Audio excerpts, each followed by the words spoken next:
We're going to look at some simple ideas that are very easy to set up and are very effective in helping children to notice grammar. Okay, here we have the representation of a typical grammar box you might find in your course book. Here we have an affirmative sentence, a negative sentence, a question, and affirmative and negative answers. They're also color-coded, which also helps children to remember the structures.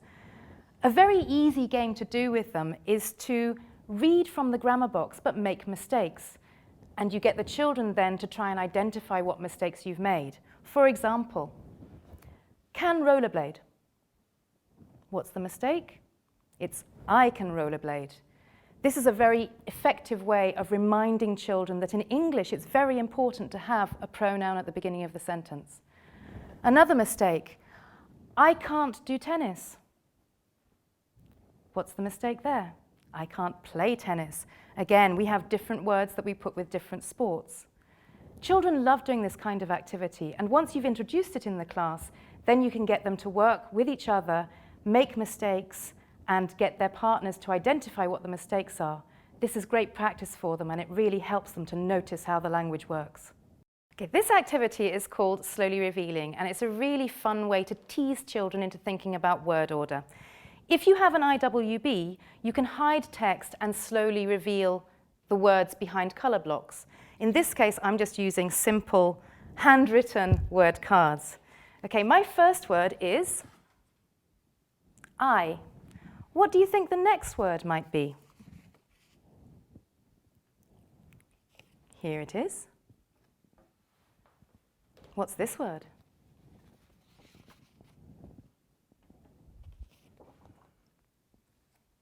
I can play what? Football? No, it's not football. Computer games? No. It is tennis. So as you can see, you get children thinking about what word comes next, what order of words, and in this case, which things come after play. This activity is called What's Missing. Here you can see you've got a typical model again of your grammar box. In this case, I've used just one color card because it makes life easier, but you can then color code the different structures using stars or shapes in the same color as they are represented in the book. So here we have affirmative, negative, and question. And of course, you can invite the children up to put the stars there. First of all, get the children to read the different structures. So, I can play tennis, I can't swim, can you ride a horse? Allow them to look at them for a moment, and then ask them to close their eyes, or cover their eyes with their hands. As they do that, take one of the cards away, and then tell the children to open their eyes again. They will then look at the board and try to identify the word that's missing. In this case, it's play. If you have a problem with children cheating by looking through their hands like this, it's a good idea to get them to stand up and look at the back of the class. That way, there's less likelihood of cheating.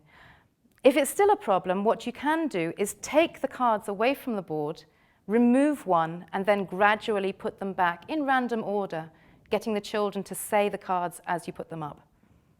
This activity is called What's Wrong? Again, you have your grammar box representation. This time, tell your children, close your eyes, and while they do it, switch two of the cards, like this. When you say open your eyes, the children look at the board and try to identify what's wrong. You can get volunteers to come up and be the ones to switch the cards as well. This is an activity called Finish the Sentence, and it's a very simple way of getting children to think about words that go together. What you do is write the beginning of a sentence on the board, and then encourage children to think of and suggest ways that the sentence can be finished. So in this case, how would this be finished? I read books, for example. Comics. Emails. And children would suggest many more. Once you've done it with the whole class, you can then get children to do it on an individual level. Write the beginning of another sentence, for example, I listen to, and get children to write their ideas in their notebooks, or it can also be an oral activity. This activity, I'm sure many of you are familiar with, is called Order the Words. Here you have a question, what did you do yesterday? And a series of lines with a small one at the end. And here you have some word cards that need to be placed here. What do you think the answer might be? Okay, the first word is I, then went to the cinema, and finally the full stop. Always remember the punctuation. This is a very good exercise for preparing children to do word order activities in their activity books. This activity is called What's Number One? It's similar to a word ordering activity, but a little bit more challenging. Here you have the lines representing the different words, and underneath you have a number for each line. And here you have the word cards. It's a question and answer.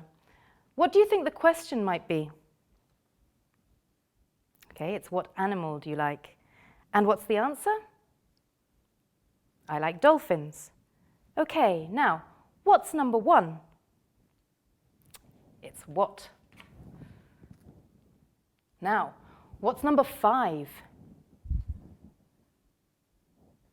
It's like. What's number 9? Dolphins. And so the game continues until you've completed the 2 structures. What's happening during this activity is that the children are internally drilling or chanting the structures in order to get to the right word. And that's also very good practice. This activity is called the arrow game. It's another word ordering activity, but a little bit more challenging for the children. Here you can see a picture. What is it? Yes, it's a pencil. Here you have lines representing the question and the answer. So we would have, what is it? It's a pencil. And here we have the word cards that are going to be placed on the line. Ask the children what words should go where. So what word goes here? It's, of course, what. And the next word is. And the next word, it. And remember, of course, the punctuation. Question mark. Okay, now we want to make the answer. What word goes here? It. But where is it? Draw your children's attention to the question. This is it. Draw an arrow down to the answer and place the card. The next word is. Again, draw an arrow from the question to the answer and place the card. The next word, of course, is a, and then pencil, and then a full stop at the end. Now we have 2 cards left. Where would they go? This is a good opportunity to highlight certain features of punctuation.